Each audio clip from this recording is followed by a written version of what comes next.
dia kafaliana indray tompoko vavy sy tompoko lahy no iarabanantsika manaraka ny fandaharana aleoresahana anao sehatra mity aliny sabotsy fa 12 ny volana aprily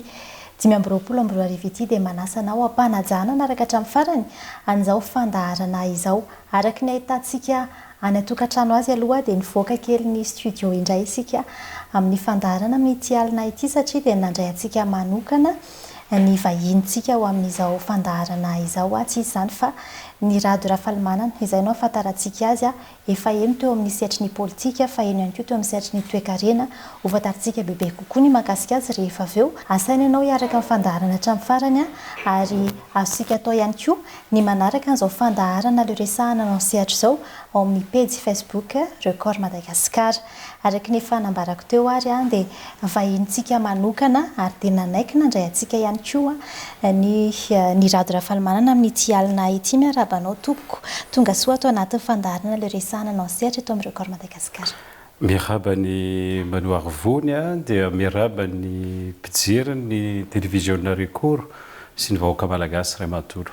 Ankasitrahana ianao tompoko nanaiky nandray ny fandaharana tamin'ity alina ity ary arotina ihany koa moa izany ny fandalovanao satria tsy matetika loatra no ahitananao eto an-tanindrazana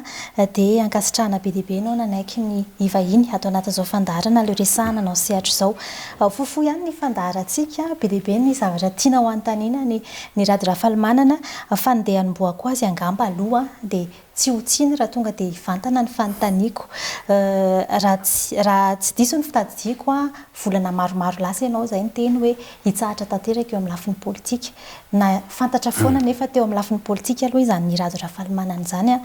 teo aloha inona ny anton'izay hoe aloha hijanona anao politika izay fa melohan'izay aloha andao mpafantarina hoe iza le vahin'ny fandaharanay amin'ity alina ity tompoko iza moa ny rado rafalmanana. Oui, voalao teny aloha izay mihitsy ny isaky mandeha mandalo eto an-tanindrazana satria ny tenako roa taona lasa izay no niverina tanteraka niverina tany Dubai mipetraka satria izay moa efa 15 taona izay no mipetrahanay tany Dubai ary niverina définitive mihitsy aloha izay. Voalohany aloha izy aloha ny rado rafalmanana araka ny resaka teo mpandrara alohan'ny rehetrarehetra amin'ny titre anglophone ny tena moa zany dia businessman philanthropiste zany hoe mpandrara zany fa mpanao asa soa zay le philanthropiste dia tamin'ny taona 2000 no rehefa navita fianarana zay na ingénieur na intelligence artificielle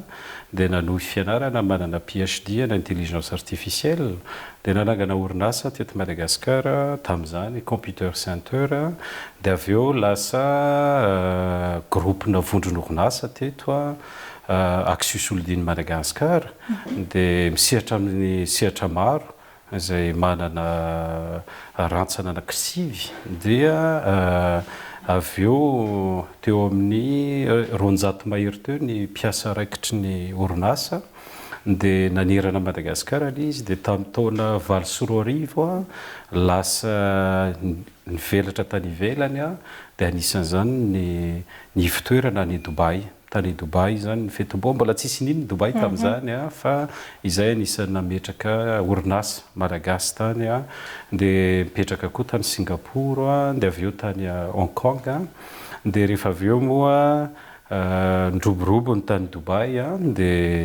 dia lasa any mihitsy nipetraka ny vony ny renin'ny orinasa zany hoe ny findra tany zany lasa ny ro izy ankehitriny raha zany hoe ny rado groupe organisation holding dia eraky ny 17 ny firenena misy an'ny ro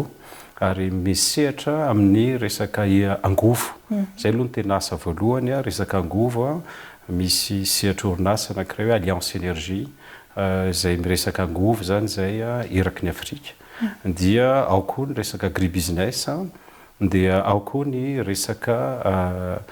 mécanisation agricole dia ny anankiray tena isandrantanay zany zao dia ny resaka blockchain dia ao anatin'izay no tao anatin'izay tantara zay araka nyresahanao teo dia ny taona 13 no nisafidy politika nanao politika teto Madagasikara satria raha tsika malala hoe tamin'ireny tetezamita ny andro dia crise politika foana teto zao hoe andray anjara dia nilatsaka filoham-pirenena teto dia rehefa nilatsaka moa dia io moa tsy hay fa nisy nanala tao anatin'le lista ny anarako samyreny fa hoe tsy ponina teto Madagasikara hony dia tsy nilatsaka dia tonga indray ny taona 2014 dia nilatsaka filoham-pirenena ihany satria tsy dia tena nanomana an'izy io tamin'ny 2014 fa noho ny fahitako hoe mbola ny tamin'ny 2013 ihany no miveriny ateto dia nanapa-kevitra dia rehefa tena dinihana le izy dia tsy haiko mihitsy le politika le firenena eto amintsika satria politika malagasy tsy ny politika ny tsy hay fa politika malagasy ny fanaovana politika eto mihitsy satria le politika eto resaka olona tsisy resaka tetikasa ny politika eto tsisy resaka amin'ny teny vahiny izy miteny hoe projet de société tsisy manana an'izany le politika eto Madagasikara fa entina pilote à vue daholo le zay zavatra tonga eto dia ny tenako moa tatia tamin'ny taona 2013 no nivoy an'ilay satam-pirenena malagasy taloha zay nataon'ny zareo tamin'ny andron'ny MDRM dia rehefa avy eo le izy nataona tsy mandrava ny hoe vatoeka dia iny no nangalako ekipa avy any Japon nanao ny étude an'izy iny dia navita teo amin'ny 7 page teo ny anaovana resaka hoe plan de développement Madagasikara dia rehefa avy eo moa le izy nitako hoe araka ny teneko anao teo indrikely tsy haiko le politika avy eo le izy rehefa avy eo nitohizako foana ny asa soa teto amin'ity firenena ity satria nitsapako sahirana malagasy tenako moa miara-miasa amin'ny zareo mpanjaka ny Dubai dia manome donation foana zay aty Madagasikara ny zavatra nitranga dia angamba hitanao nazo afara ny teto 2014 rehefa nizara fanomezana zay dia somary tratran'ny tratrana problème dia za moa olona kristianina tsy mandany fotoana mamaly faty fa rehefa teo tsapako hoe tsy haiko le politika eto Madagasikara dia nanapa-kevitra moa satria traumatisé va dia manjanako ny zavatra ny ainanay teto satria taoriana zay nisy famononana azo dia sorana mbola ilain'Andriamanitra angambany aho matoa eto fa tamin'izay moa efa hoe maty tamin'izay fa ny zavatra fanapa-kevitray dia hoe aloha misy aloha misitaka Madagasikara dia roa taona zay miverina tany Dubai dia miverina ny tanteraka zay satria tao anatin'izay koa ireo orinasako rehetrarehetra teto Madagasikara dia potika daholy dia tsy amin'ny malagasy ny tena dia tsy mety nijery fotsiny dia farany nanapa-kevitra rehefa niresaka tamin'ireo partenaireko rehetrarehetra ny ivelany na ny mpanjaka io na iza hoe ndao ampiko Madagasikara ndray zay manko ny tena atao hoe fitiavan-tanindrazana fitiavan-tanindrazana tsy hoe tsy mifanaraka amin'ilay resaka politika amin'izay olona mitondra eo fa ny tanjona dia hoe andao fotsiny aloha ampiana satria ny mpitondra nge mandalo hoe fa ny zavatra tena tanjona dia hoe misy 30 tapitrisy eo mpiray tanindrazana ny tena ity volokototro ity ninona ataoko any Dubai any na hipetraka anatina tanàna tsara na inona na anana orinasa miroborobo any ivelany malagasy foana ity dia tsy afaka nijery fotsiny hoe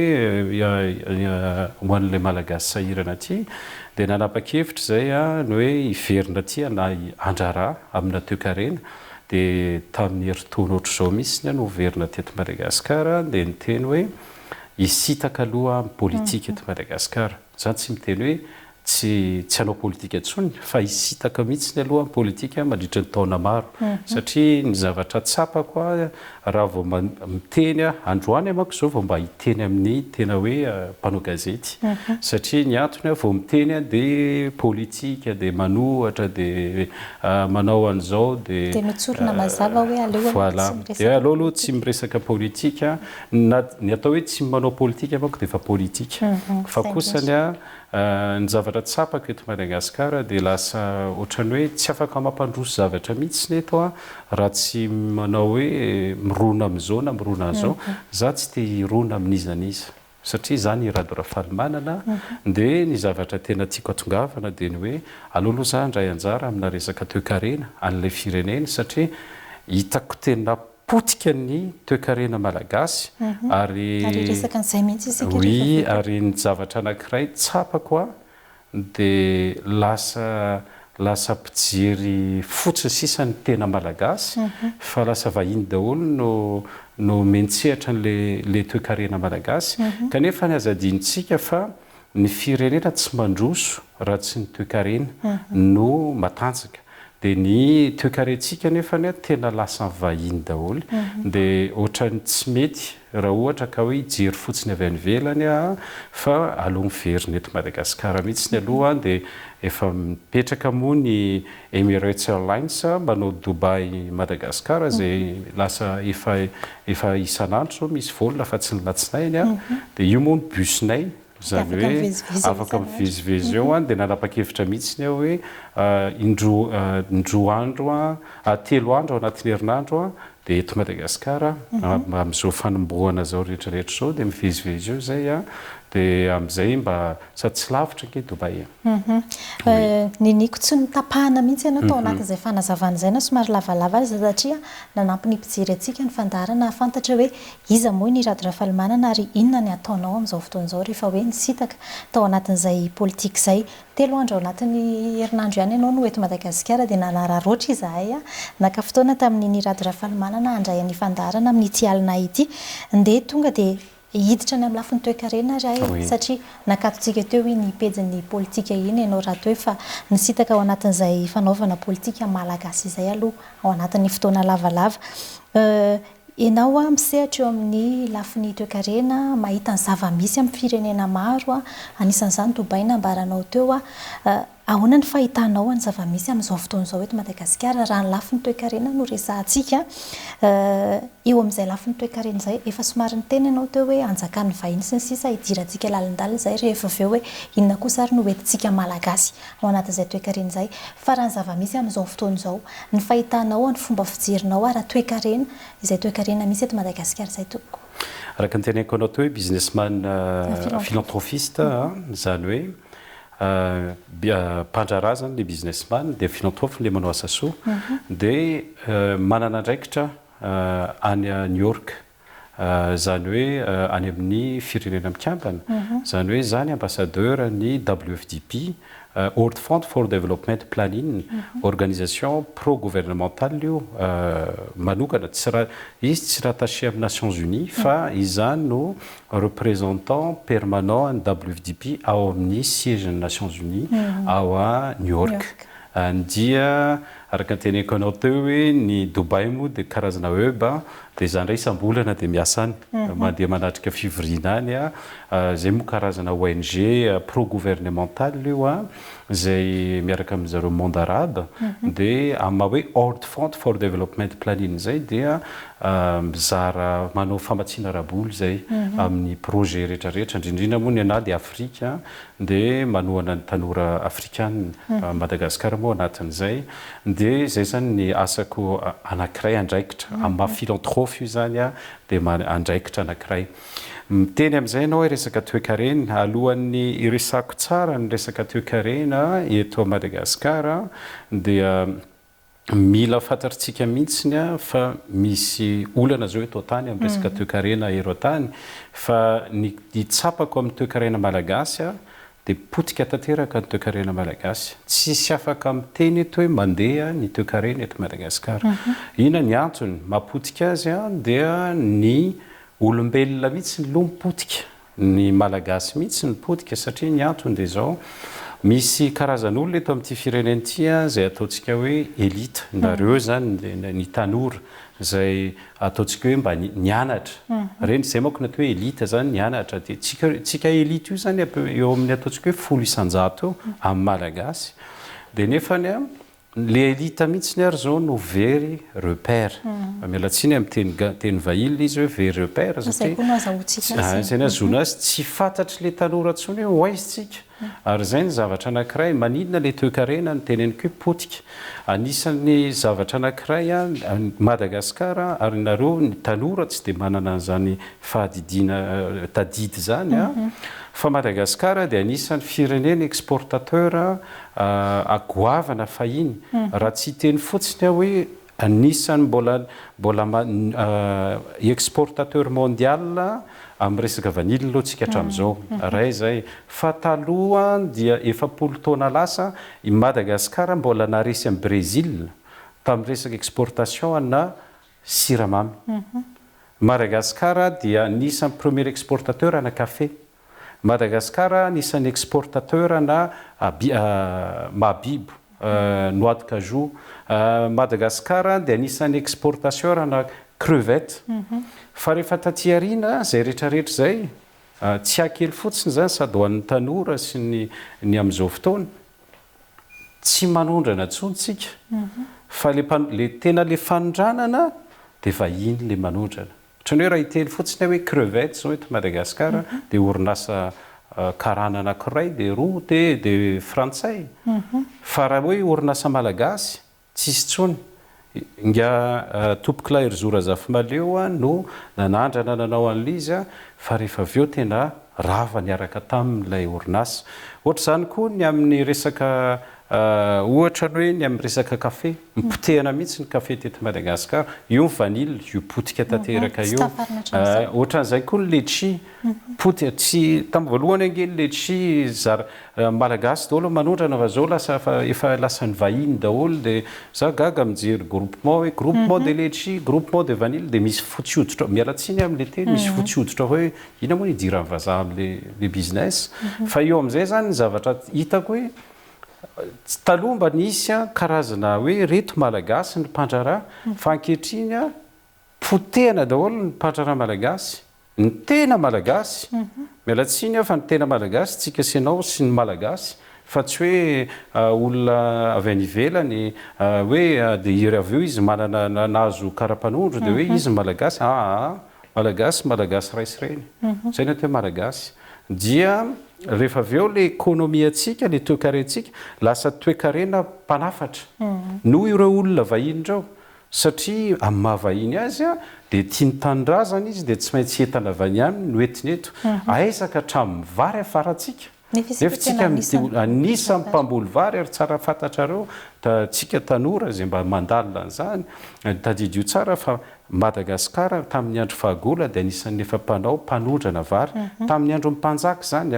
no efa mpanondrana vary tsika zao lasa tsika no manafatra vary ny dikan'izay zay rehetrarehetra zay lasa na ny fitafitsika akanjo mamenatra be mijery mandeha eny amin'ny arabe dia tady ino moa sy ty fivarotana friperie be da be dia ny olona mieritreritra ka mampalahelo le gasy mivarotra an'le friperie mety hoe mampalahelo fa zadio fa olona karana milliardaire daholo ny ambadika ireo friperie ireo ny dikan'izay zany ny zavatra tena hitako dia zao tsy tratra n'le atao hoe repression zay ny azoko amalina anazy hoe tena repression économique na vahiny Madagasikara zany hoe tena ny vahiny daholo zany no manjanaka n'lay fanjanahana raha toe-karena vaovao mihitsy ny zavatra eo zany hoe tsisy zay malagasy mitranga dia potika ohatra anankiray zao ohatra ny hoe resaka sakafo manaiky hoe mety lasa tany politika i président Ravalomanana fa nanao tiko izy malagasy rehefa potika le tiko nizarazarain'ny orinasa karana anankidimy le resaka monopole ary verina le monopole raha tamin'ireny hoe ny fomba nanasorana sy ny fanjakana dia hoe nanao monopole izy fa zao lasa monopolizena karana le fandrarana ny resaka yaourta sy makeny amin'ny grande surface ianao dia yaourta karana daholo ny hitanao dia maninona tsisy miteny ireo zavatra ao satria ny zavatra mitranga amin'izay zany dia zao manjaka loatra ny kolikoly eto amin'le firenena dia rehefa manjaka le kolikoly eto amin'le firenena dia le olona le vahiny miaina ao anatin'le kolikoly ihany matanjaka fa le malagasy tsy zatra an'izay rehefa tena mandraraha manko ianao dia tsy dia tena miditra amin'ny kolikoly raha izay faharoa azadino ny tantara fa tadidio fa ny antony namonana Ratsimandrava za tsy miteny hoe iza namonana Ratsimandrava satria anjara mipahy tantara sy manam-pahefana mijery an'izany dia tena tsy dia nony izy a tamin'ny 2/7 izay niady a tamin'ireo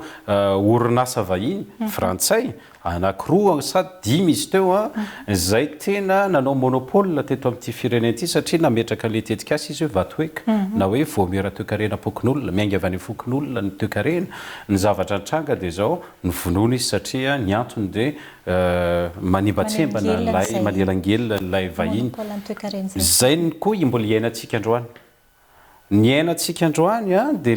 le olona kirakira n'le toekarena mihitsiny a zay vahiny eto amin'ity firenena ity no mampiasa n'lay atao hoe vatabe an'ilay fitantanam-pirenena mba so zay manelingelona rehetrarehetra amin'ilay le monopole misy monopole zany eto amin'ity firenena ity zay zany zavatra anankiray a dia anisany anankiray tena fahotana anankiray koa zay ho resantsika angamba rehefa avy eo dia nizarina tamin'ity le atao hoe zone France zany le malagasy zany hoe tsisy naratsy azy raha tamin'ny tadidiko tsara tamin'ny président Didier Ratsiraka nitondra ny resaka zone France io fa rehefa tena diniana ty arina le izy a dia anisany anankiray ny karamandreo ke olona karamana varimasaka ary anisany anankiray mamono firenena io zavatra tena tiako ampitaina zany dia tena potika tanteraka le toekarena ny gasy tsika malagasy manko very tadidy zay azadino ange fa tamin'ny 1960 nazotsika fahaleovan-tena dia ny ariary a dia mitovy amin'ny franc français ary nanomboka teo dia dengringole amin'izay na hoe totongana izay ny fomba nampitehany vahiny atsika rehefa azadiny fa tsika manko tratra n'lay atao hoe zarazara ao anjakana dia rehefa avy eo androany zany le ariary le euro lasotrinina nidikan'izay mitongana tanteraka mihitsy ny toekarena malagasy nambaranao teo ary ny tanany saiko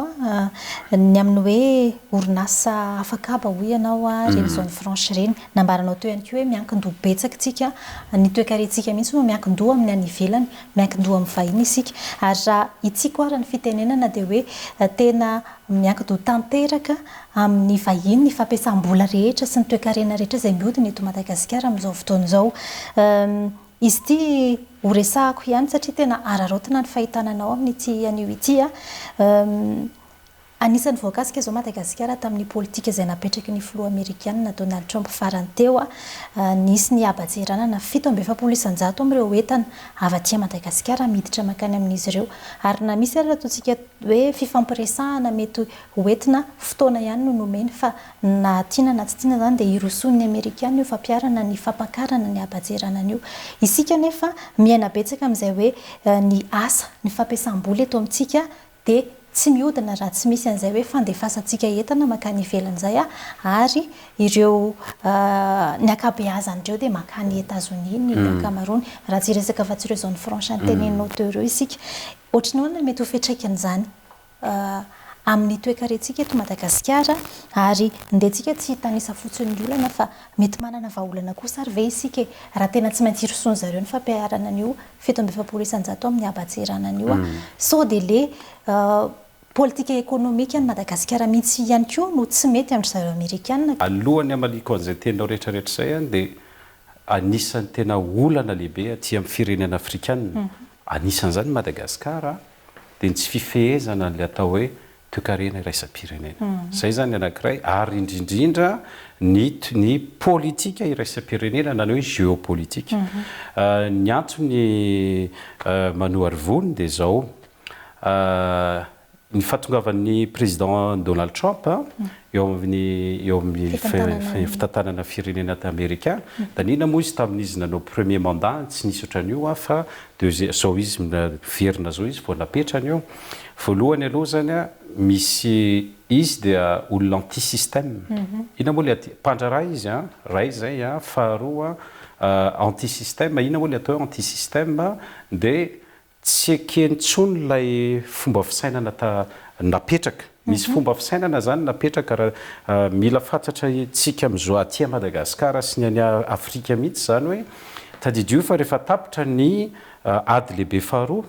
dia nisy fifanarahana tany Eropa tany io fifanarahana io zany le atao hoe tamin'ny resaka tapitra ny ady de hoe andao am'izay fampizara ohatra manao jeu de faritany de i Afrika tafiditra an'izany Madagasikara de mbola hoe aloha ny frantsay ihany efa tsisy colonisation ntsony fa mbola frantsay ihany no mibaiko an'ilay firenena de ohatra zany daholo zany ny fizarana ny fitantanany eto tany zany rehetrarehetra zany tsisy miafina raha hitanareo zao misy rehefa misy korotana aty Madagasikara de tsy tonga de misy hoe miditra ny firenendehibe sasany fa mbola frantsa foana aloha no resahany fa rehefa tonga inga Donald Trump de miova tanteraka ny fomba fiasa zany hoe tsy nekentsony io système manapetraka hatramin'izay io hoe tsy maintsy misy ny Occident de misy ny Moyen-Orient de misy ny zao fa ny azy ny napetrany zany hoe ajanony tanteraka ozy multilatéral zany atao hoe multilatéral zany rehefa hoe resaka ny Afrika de mila mivory aloha ny Occidentaux de hoe zay la atao hoe multi zany zareo maromaro no manapa-kevitra fa ny azy tonga de hoe ajanony multilatéral fa mivadika bilatéral daholo zany hoe fanajana firenena samy manana zany hoe Madagasikara sy États-Unis ohatra no mifanara-karabaritra de tsy tokony misy firenena hafa mihitsy mitsabako anatin'io momba ny resaka manontany ianao amin'izay zany le tena hoe le politikan'ny fiatraikany eto Madagasikara mamelahanao fotsiny somary ameny tantara ny fifandraisan'ny Amerikana sy ny Malagasy ny Madagasikara zany ianao satria ny raiko Albert Falmanana de anisa olona miara-miasa tamin'ny fanjakana Amerikana satria anisan'ireo Malagasy izy nivoaka tany Harvard dia izy moa nitondra ny corps de la paix teto Madagasikara nitondra ny globe programme teto Madagasikara programme américain daholo zany ny zavatra mitranga de zao rehefa tonga ny Amerikana rehefa nisy président zany teo tany États-Unis Bill Clinton tamin'izay démocrate io de ny démocrate manko manampy ny sahirana de nanangana ry zareo le atao hoe Africabill Africabill io zany de hoe zay firenena tsy andalam-pandrosoana sahirana de zara nataony zareo aotra ny tsy mandoa tatao-ketra tsy mandoa abatseranana de anisan'izany Madagasikara io Africabill io rehefa nialy Bill Clinton de lasa Bush no président dia lasa navadiny fotsiny hoe AGOA zay le AGOA zany hoe tsy madoetra zany teo amin'ny 900 article teo 900 zavatra ny malefa tany tsy mandoetra tamin'ny andro ny président Ratsiraka io netomboany ary ny raiko anisany mivory foana tamin'izany momba n'izany zavatra na de mbola tanora tamin'izany de nanaraka an'le izy fa inona amin'izay ny indrikely de zao mipetraka le politika an'le zone France rehefa mipetraka ny politika an'le zone France de tsisy orinasa malagasy ny tena manondrana makany États-Unis fa orinasa vahiny de le orinasa vahiny tonga eto zone France amin'ny manaran'izay zone français de tsy mandoetra izy na raimbilanja ary na ny lasantsy ampiasainy ary na diesel na gazoil ampiasainy ao amin'ny tômôbila andehanany eto de tsy mandoetra de mora lavitra zay ny atao hoe zone France aloha tsara fantaritsika zay de rehefa avy eo zany inona zany tena le entana batainy zareo avy any amin'ny tany misy an'le mpamokatra ohatrany hoe manao akanjo zao ohatra ny Levis ohatra ny mpanao manao akanjo de batainy fidiny any Chine le lamba de entiny eto de manjaitra izy de rehefa avy eo aondrany any États-Unis de tsy mandoetra izy satria Madagasikara ao anatin'le quota ny AGOA de ny zavatra mitranga de zao soreny a Donald Trump hoe le izy ozy reo firenen'ireo ozy izy mpanondrana n'le lamba hoe manampy an'le malagasy marina fa maro reo malagasy miasa amin'le zone France fa le izy ve tena manaraka an'le tena fanampiana satria ny antony de zao le karama an'le malagasy miasa amin'le zone France $30 maximum zany hoe tena tsy mialatsiny fa tsy karaman'olona adiny ray ivelany zany fa zay ny ray volana de ny zavatra mitranga zany lasa le karama varomasaka tadidio fa misy firenena Bangladesh, Madagascar, Birmanie netomboan'ny AGOA manko tany Afrique du Sud de manomboka hita amin'izay zany hoe tsy de tena le firenena ny tena mahazo tombony amin'io zavatra io fa tsy io manko voizina foana hoe ka mamiasa zareo ary marina kosa aloha zany satria tena maro be ny malagasy no fa raha ohatra ka tena mahitsy amin'ny teny de zao tokony editra ny fitondrana malagasy hoe tsy karaha mahavarymasaka anao ampimenandreo olonao satria anjaran'le le fitondrana malagasy no miaro an'le malagasy satria misy tombo azombe eo ary azadiny fa androany ny amerikanina dia ny sinoany azy no karazana ohatrany hoe mpifaninana aminy amin'io resaka tsena io dia ny zavatra tsapany dia hoe hitan'le olona te hanondrana any États-Unis zany ny entana hoe ohatrany hoe ny sinoa zany mba te hanondrana any États-Unis dia zao aty Madagasikara izy manangana le zone France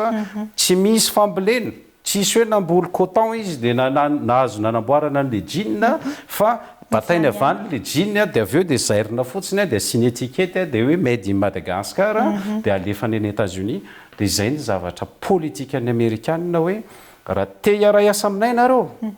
dia nareo malagasy mihitsy no miara-miasa aminay ianao ngamba ny mahita tsy fantatro aloha fa za sendra nijery télé dia hitako lehibe an'le groupement an'le zone France ohatrany sinongy le ramatoa za tsy malala an'le olona fa normal be ny Amerikanina raha hosorena hoe ahoana moa zany ko mamelona sinoa zany le programme raha izay faharoa teny ianao hoe 47% douane io zany hoe taxe douanière zay tsy hoe tsy manasazy ny Amerikanina fa ny tanjony dia hoe zavatra anankiroa ny tanjony dia mba hisy ny famirenana ary zay tsy azadiny fa ny mpizara vaovao moa ny ankabetsahany dia somary contre Donald Trump daholo dia le zavatra le vaovao tapany ny alefany fa ny zavatra tenen'ny Donald Trump dia hoe tongava tianareo miverena ty Amerika any Amerika zany mandrara fa ny olana manko za so vao avy any ny zanako mianatra any dia ny zavatra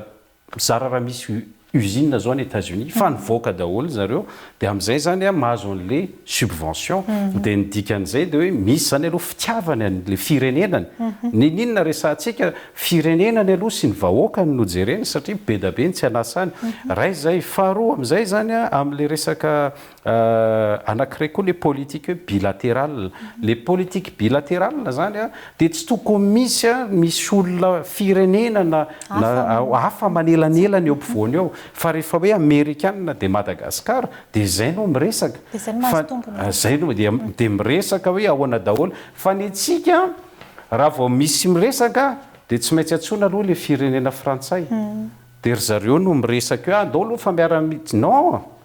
olona efa tapitra ny colonisation fa ny zavatra tokony atao be da be ny tanora malagasy mpandrara matetika koa mbola misy resaka hoe misy manafangaro zavatra be da be atao amintsika rehefa nandinika mijery ny zavatra mitranga ohatrany hoe vao miresaka Donald Trump dia ka i Donald Trump tonga dia resaka mine dia davy ny terre rare et tout ça tsia zany afaka tonga dia mijoro an'izay mampandrara international ny tenako ny azadino raha miresaka izy resaka terre rare any Ukraine dia noho n'le Ukrainianina ananan'ny Amerikanina trosa be 300 milliards de dollars lany tamin'ny fividanana fitaovam-piadiana dia inona ozy izy ahoana ny amerianako ny vola io dia io disponible ao amin'le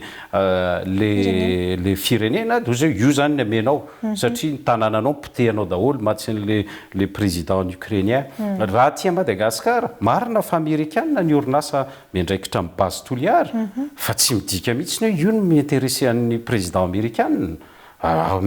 fa ny zavatra dedaviny zavatra hafa mihitsiny ina le zavatra hafa mila win-win situation zany hoe inona ny tanjona satria eto manko tonga dia ahitsiko eto izy hoe mila raha tena tiany zato sady manome conseil ny mpitondrafanjakana malagasy satria mpitondrafanjakana malagasy eto manko ohatra somary mirona amina resaka francophone mila fatarina ny toe-tsaina anglophone surtout ny américaine fataro aloha lay olona le fataro le politique le Donald Trump politique etsiny dia politique patriotisme any fireneny ho anazy dia ny dikan'izay rehefa ny olona patrioty dia mora mifampiresaka rehefa patriote koa ianao zany hoe ina moa le patriotisme za mino fa mety patriotisme koa ny malagasy eto fa le izy zany aza sina vahiny miresaka eo za zany manomboka eto mba te ame conseil za tsy tiditra resaka politika satria nareo no mitondra eo zao dia ny azy zany tiako ampitaina foana dia hoe rehefa miresaka dia ianareo mihitsy no malagasy no miresaka hoe reto ary ny anananay ina ny anananareo ny zavatra anankiray a tsy manao botolo io motle atao hoe résilience le firesahana zany tsy voeko hoe kory hoe hafa ny resahany any amin'ny Ukraine dia tsy maintsy hoe izay koa ny atao eto Madagasikara satria misy zavatra ilain'ny Amerikanina amintsika ny zavatra tediavin'ny Amerikanina teto amin'ity firenena ity dia nisy bazy Naza teto hoe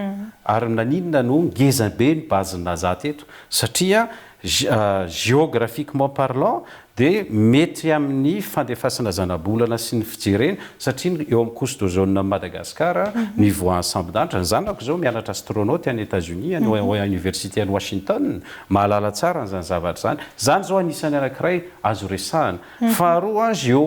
be da be ny zavatra azo resahana tena manana ny poids mihitsy isika afaka manana poids tsika miresaka amin'ny Amerikanina ary le izy tsy manao ngambany ahitsiko ity teny ity satria izay ny teneny nomaly i président Trump hoe masika be izy amin'ny teny gasy fa aloka atao hoe ozy izy hoe le zavatra ny teneny nomaly hoe le jereo daholo ozy reto mpitondra fanjakana tsy ny teny izy afrikanina rehetra fa rehetrarehetra zany olona patriote izy dia mahapatriote azy mila olona patriote ko izy na dia kely ary le firenena ny olona mieritreritra hoe ka izy mety rasiste tsy rasiste ny olombelona iny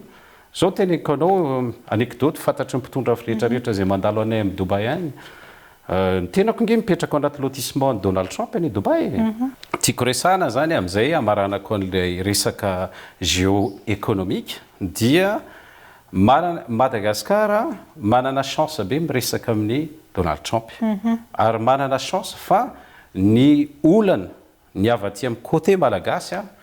dia le côté malagasy tsy mahasahy mametraka premier pas hoe rehefa gouvernement ianareo dia mba olona raha ministre ianao dia mba ministre amérikanina no miresaka aminao fa tsy directeur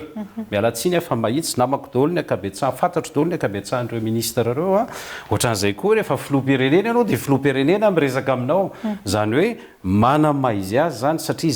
zay le anti-système tiany Donald Trump apetraka ary tsy misy hoe lobbyiste mila lobbyiste fa mila frantsay iresaka amina isy frantsay koa ary zao mbola tantara lava be farany tiany tena zavatra tena zava-dehibe amin'io resaka an'io tiany resahana jereo tsara ny décision teo hoe nameko moratoire ana 90 jours ozy izy tsy kitiany eo nidikany io 90 jours eo ahafahan'ilay firenena mitondra fiaraha-miasa hoe zao zany zavatra tokony atao taxe nge io tsika nge tsy voatery dia hanondrana any États-Unis fa fiaraha-miasa ny dedavina hoe inona zany mba win-win situation fa ny zavatra tena tsy ekeny Donald Trump amahintsy eto Madagasikara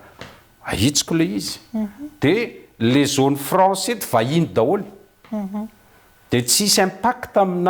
amin'ny malagasy ilay zavatra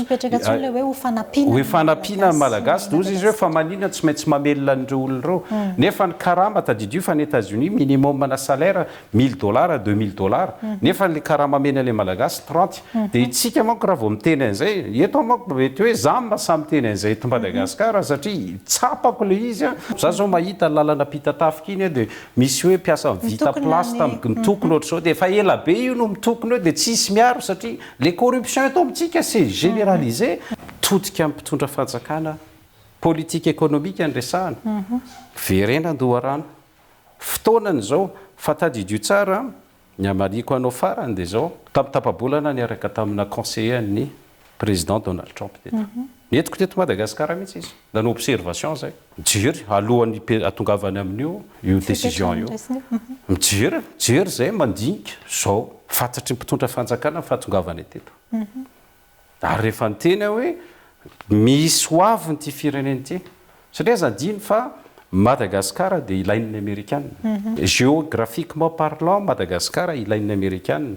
ny Amerikanina tsy andany fotoana miresaka mine eto Madagasikara nge Canadien no migery azy Canadien Rio Tinto na QMM tsy QMM fa Ambatovi Canadien daholo reny efa misy japonais fa ny zavatra tena dedaviny Amerikanina dia zay le principe na win-win tenako anisan'ny anankiray zany maniry hoe fotoana eo anatin'io efa 90 jours eo fanitsinany tsy mety hoe inona le izy tsy mety so de politika na zao France io mihitsy ny tokony no averina le izy manko tonga dia entin'le mpandraraha le soi-disant mpandraraha vahiny mitondra n'le izy hoe ka izay mamorona azy oy mamorona azy ianao fa aza menaka raha mivaromasaka le malagasy koe zany hoe mila fahasahina avy ampitondra fanjakana bien sûr tena mila ary zay ny tedaviny andrasa président Donald Trump ao anatin'io 90 andro ao anatin'io 90 andro hoe fa manino izy ange zay mampatonga dinio tsara ny décision nomaly mahazo 90 jours daholo ny firenena rehetra sauf firenena anankiray hoy izy Chine fa dia mbola nampiny hoe 106% ny Chine satria le problème les produits chinois daholo ohatr'izay daholo nitsika ary anankiray anisany anankiray rehefa nanao observation taty zay taty Madagasikara dia misy zavatra anankiray koa mbola ampitaiko eto misy manomboka manahirana ny firenena amerikana dia ny mitobaka eto amin'ity firenena ity ny cocaïne drogue Madagasikara États-Unis dia anisany anankiray ary azadino zay moa le problème le izy tsy fatarany le mpitondra eto amintsika le zavatra tiany le mpitondra amerikanina atao ny mpitondra amerikanina dia nametraka izy hoe niraisina ohatran'ny terrorisme ny mpanao drogue ary za sarotiny amin'ny malagasy satria tsika nosy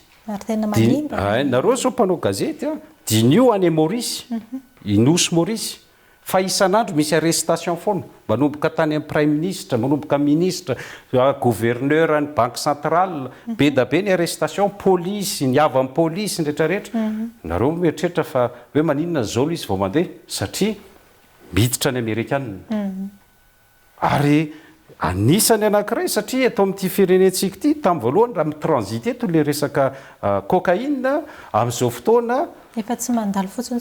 mety tsy vitany hoe ary za tsy mienga any ambadiso fa mety mipetraka eto mihitsy ny narcotrafiquant ary zany zavatra zany nefa tsy ekeniny amerikanina hipetraka fotsiny ohatran'izay vitsy ny olona mahasamy teny an'izany satria ny antony dia zao mieritreritra fotsiny eto ka mandalo eo azadimy fa ny amerikanina tsy mitovy amin'ny Europeanina ka vao hoe misy drogue kely tsy dia tonga dia alefa amin'ny télé sy rehetrarehetra ny azy mivorona tifirina tsy kotabaisina zay ngambany amin'iny fa mino fa misy voalaza ho azon'zareo mpitondra fanjakana za mino fa vitanareo ny miresaka an'izay jereo zay zavatra zay fa ny décision-ny Donald Trump isan'andro mipetraka zavatra tokony ataontsika zany le politika le atao hoe politika économique atsika mihitsy mila mipetraka ary za eto amin'ny sotona ny mpitondra fanjakana ny teny anamaranako an'izay géoéconomique zay verena andoharanonareo dia miraisy daholo reo mpandraraha malagasy tena malagasy dia mipetraha-mbolona latabatra boribory dia manaova dialogue économique dia avy eo indray alaina amin'ny politicien eo amin'izay vao tena tiako ampitaina le hoe za tsy miditra amin'le hoe position et tout ça fa le zavatra tena tanjona dia hoe misy mipetraka ambony latabatra ho aiza marina antsika bon ataontsika hoe sahirana amin'ny vanille fa le izy angeny tena mampalahelo anahy manohary vony dia zao hoe le vidin'le vanille eto Madagasikara ariarefatra ataontsika hoe tena zara raha misy vidiny nefa le vanille any ivelany le vanille tsy miova mihitsy ny $700 foana $700 fa ao ampovoany eo misy mihinana dia gaga be fotsiny androany hoe mijery zao le olona miandraikitra n'le vanille dia misy frantsay ao sa fa tsika malagasy ve zany tena voaoziny zay ngambany amin'iny efa fohy ny fotoanantsika mbola be dia be zavatra tiana ho tenenina nefa fa andeha ataoko mahitsy mitodika mihitsy aminao ny radio Rafanomanana ty fanontaniana ity ianao ary mpandraharaha resaka fandraharana resaka famoronana asa resaka toe-karena ny tenentsika teo ny antso ianao andreo mpandraharaha malagasy ny antso ianao ny fitondrana tena hitodika amin'izay amin'ireo mpandraharaha malagasy ireo fa ianao ny radio Rafanomanana ary amin'ny mampandraharahanao manana inona no entinao amin'izay toe-karena malagasy potika tanteraka izay afaka manarina ve ianao sa mitovy amin'ny rehetrarehetra amin'izay ihany hoe rehefa miresaka dia samy mahita vahaolana fa ny tena ho tanterahana eto amin'ny firenena ohatra ny tsy tena misy loatra ny hita mitraika mivantana amin'ny malagasy sy ny toe-karena malagasy tsara fipetraka mihitsy le fanontaniana satria zavatra mitranga dia zao rehefa le verina teto zany tamin'ny herintaona zany dia rehefa tonga le nanao conférence teto hoe sitaka politika aloha dia rehefa tao anatin'izay no nitondrako vahaolana satria ny antony dia zao ny Emirati dia nanapa-kevitra hoe anao investissement Madagasikara 10 milliards de dollars dia nraisy ny fanjakana teto manetriketrika be moa zavatra io za moa tsy miditra politika toy za loatra zareo no migery politika eo nisy gouvernement teto gouvernement tarotota ny vory mihitsiny mety hoe somary diso fanantenana kely angamba le fanjakana teto hoe nieritreritra hoe io vola io tsy alefany amin'ny trésor public akory fa investissement privé io ho ampiasainy eto Madagasikara io dia rehefa niresaka zay sy ny mpanjaka tany Dubai tany do za hoe zaho tsy te-hiditra politika fa ny zavatra ataoko dia zao za napa-kevitra tsy anjarako ny andeha hiady amin'ny vahiny satria ireo vahiny mandraraha eto Madagasikara mahavahiny zako ny vahiny amin'ny firenena hafany dia fandrarana vola andedavina dikan'izay do zaho hoe aloha za hivadika any amin'ny fanampianan'le malagasy amin'ny resaka fandrarana zany ka ny zavatra tsapanay sy rehefa nanao étude zay hoe ohatrany ahoana tokony atao dia nanapa-kevitra nanangana ny coopérative ho za hoe aloha averina système coopérative na entreprise kely be da be malagasy tsisy hoe vahiny io tsy mila vahiny mihitsy ny anankiray fa ny tena hoe anangana tohivakana satria tsara fantatra mba docteur en intelligence artificielle ny tenako dia anisany namorona blockchain ny Dubai zay amin'ny resaka crypto-monnaie fa rehefa avy eo zany io blockchain io hitako hoe azo atao amin'ny agribusiness minina eto Madagasikara dia nanao annonce tamin'io 7 volana lasa teto hoe io vahaolana do zany miomanina reo tanora rehetrarehetra eraky Madagasikara fa ndolo antsika andraraha ny antony manohary voniny dia zao nitsapako tao anatin'izay lesona ny anarako tsy hoe ny anarako fa ny ainako tao anatin'izay politika teto Madagasikara zay dia zao rehefa tsy manam-bola ianao dia hitako hoe tsy lasa tsy toteny intsony le tanora tsy afaka manao nininy dia ny rado rafalimanana nefa tsy afaka andeha hanao ny avocat nareo rehetrarehetra jeunette fa ho za hoe aleoko aloha hisotona andreo tanora ireo ampanam-bola andreo andraraha dia rehefa avy eo tsy hijanonao ambadika io caméra io foana tojo ohatra fa ny zavatra mba anana ny orinasany izy dia rehefa avy eo mba imposeny izy hoe mba anjaranao indray rytojo no manampy ny tanora sasany zay le atao hoe chaîne de valeur dia nanapa-kevitra zany 7 volana lasa nanangana n'le coopérative tanjona zany dia isaky ny district Madagasikara dia sy ivitoerana n'le coopérative ahoana moa ny tena tanjon'le coopérative dia ohatr'izao hoe zay zany isatoana manao famezana avy amin'ny mpanjakany Dubai raha hitanao zany ren'le hoe misy dône misy cyclone dia farany anteny ny sheko hoe aloha ajanona tanteraka aloha le mame zavatra Madagasikara zany mampigatra mizarana izy ranoraraka iny ho za hoe aloha fotsiny aloha hoany fa zao ny fanaranay mianaka moa za hoe zao mba ataoko aloha amorona n'io système coopérative à Madagasikara io dia zao condition ko aminao fidinao daholo ireo vokatr'ireo malagasy ireo zany hoe tsy atahorana hoe misy vokatra nefa rany amin'izay satria ny tsena ny problème rehefa nitety à Madagasikara roa taona zany après ny 2020 après ny covid iny dia nandeha nitety à Madagasikara roa taona niaraka amin'ny zanako dia rehefa nitety any Madagasikara dia nitsapako dia zao tena tsisy mividy mivokatry le malagasy dia le mpijirika sy le tanao zao raha mandeha ireo zany manakarena dia zany nanapa-kevitra hoe ndao ranga fidina daholo le vokatra aloha atao fanampiana le malagasy efa nanao zany fiatsoana tanora 7 volana lasa zay hoe zareo jeune efa nakeny amin'ny akatso ny antso ny ingénieur teny amin'ny agronome satria za hoe anao teo ivaka antsika dia nareo ingénieur agronome mpianatra no tokony coacheny any ambanivohitra rehetrarehetra nietrikely fotsiny tsy nety mivoaka mihitsy ny taratasin'le coopérative fa ny teny moa ny fanjakana malagasy hoe mbola ao anatin'ny fandaminana ny coopérative ho asiana hetra mety ho fifantrindiny zavatra angamba zany zavatra zany fa za tsy mino hoe no iny rado rafalimanana nanaovana an'izany fa ny zavatra nahatonga nay niazakazaka miverina taty raha nijery ny conseil de ministre farany tamin'ny herinandro ianao dia navoaka ny zareo ny statut an'le coopérative vao nivoaka l izy dia eto dia efa misaotra ny ireo ekipa rehetrarehetra ny rado groupe fa tafatsangana tanteraka amin'izay zany official androany full aprily ny coopérative any rado groupe agribusiness zany hoe official amin'izay zany zay afaka anomboka hiasa eto Madagasikara le tanjona zany dia zao isy toy vakana orinasa inona ma hoe coopérative azy isy isotona tanora rehetrarehetra zany amorona orinasa kely be da be zay tambatra ao anatin'le coopérative dia nisy vola zany tonga dia entina za tsy teny amin'le montant fa goavana le vola satria miaraka amin'ny Dubai zay manao an'io zavatra io a dia le orinasa zany tsy mila tsy eo dia mitovy ohatran'le resaka Donald Trump teo tsy mila mpanelanelana ka hoe miasa amin'ny karana ianao dia tsy maintsy le karana ny resaka mba azafady eto mody ihany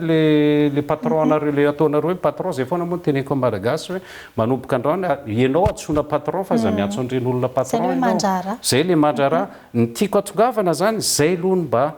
tandrify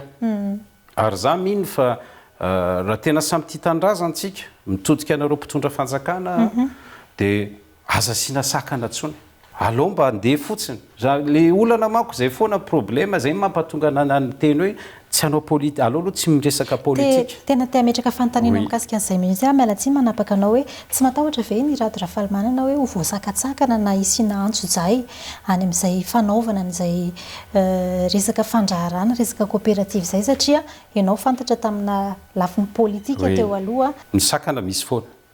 fa ny zavatra nataonay ary zay mahatonga sadaikatra an'zareo mpitondra fanjakana androany hoe izy ty projet napetrako an'ny Rado Groupe ty an'ity coopérative ty dia misy tsy hoe mpiasako fotsiny le vahiny etiko eto zay andrindran'izy io fa misy firenena mihitsy ao anatiny tsy maintsy hotratrany io zavatra io ny tenako zay le hoe ny Rado Rafalimanana zay ny nampangina za tsy mety tsy te hiteny be da be ny olona maninona ianao tsy miteny amin'ny problème eto satria tiako a io resaka coopérative io tsy ho jabahan'ny politika zay zany ny zavatra anankiray faharoa araka ny teneko anao teo hoe raisiko fotsiny ohatra tamin'le resaka licence an'le coopérative rehefa mivoaka le conseil des ministres ohatra dia efa niteny hoe misokatra le izy mbola henoko ihany hoe misy sénateur manao be midina hoe aza mena an'izany ny Rado Rafalimanana fa tsy mitovy firekevitra eto dia mitodika zao le fitsondrana ange mandalo nareo eo hoe fa mba angatahako amin'izay dia zao eto le firenena ataovy zay fanarahanareo amin'ny Amerikana amin'rehetrarehetra andaminanareo an'le izy fa zao rehefa mba misy tetika asa erahana malagasy samy malagasy dia andao ifametanana raha sahiranareo mahita ny Rado Rafalimanana manao an'le coopérative io aloha tsy miembotra zany io mandeha foana manaiky hoe za miara-miasa amin'ny Israelien io tsy miembotra zany io nizaniza iteny hoe tsy mety io fa efa namenareo fanjakana alalana aloha zay miasa eto dia eto zay faharoa ny zavatra angatahanay fotsiny dia zao hoe rehefa ohatra ka tiany zareo ny anapaka riban an'le tiktikasa dia za moa fa niteny mihitsiny hoe zay tsy voatery miseho fa ny fanjakana mihitsy no asaiko anapaka riban raha zay m'interesse an'zareo fa ny any tanjona dia hoe averenao amin'ny malagasy aloha le toekarena dia io coopérative io zany andeha amin'izay io tsy misy fanavahana io zao vao tonga androany zao ny équipe expert comptable avy any France maninona ny resaka sécurité sy ny resaka logistique américain sy israélien no miandraikitra ao anatin'io coopérative io ny resaka expert comptable frantsay ny resaka formation sy ny fanaovana packaging dia indien zany hoe naka firenena maromaro tsy ho atao patron fo atao manosika ny tanora malagasy ao arina dia amin'ny lakamisy zao amin'ny lakamisy masina amin'izao fandarana zao lakamisy masina le izy ho lancena officiel any Antsirabe io coopérative io izy zavatra toy vakana ngeza be apetraka dia eo moa zany misy hoe ny formation an'ny ankizy le ankizy resahana le andrara dia manomboka hitanao zany ohatra meko ohatra anankiray amin'izay ohatra ny ahoana le vahaolana amin'le izy mba ho azony malagasy le izy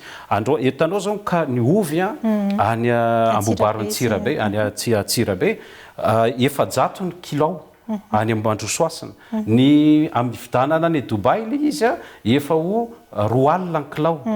700 sy ny 2 alina tsy mitovy mihitsiny ny tanjonay dia tsy hoe andeha hovidinay 2 alina le ovy satria raha hovidinay 2 alina le izy dia lasa miakatra ny vidim-piainana eto Madagasikara fa ny tanjona dia zao hovidinay mety hampitomboany indroa ny vidin'izay fa ny tanjona rehefa avy eo dia zao isy tanora ohatra ny hoe hitojo foana moa ny ataoko blague hitojo ohatra anankiray mety hiteny hoe za ve président afaka manao chips andao ritojo dia lasa misy spécialiste américain hiaraka aminy ampianatra azy ametraka n'le fanaovana chips any ambobariny sambaina dia iny zany ny tohan'le coopérative miantoka amin'ny fitaovany tojo hoe iory izy fa tojo ity tsisy resaka hoe fanomezana fa ampianarina mandraraha tojo hoe tia zao million de dollars lany amin'io tojo dia rehefa mandeha ny business ny tojo dia mamerina ny le volan'lay le usine ny tojo ny tanjona zany ao anatin'izay rehetrarehetra zay dia misy dia rehefa avy eo zany misy karazana toivakana dia miara mifamelona tsika zay manko le atao hoe tena vatoeka zay le hoe voamera toekarena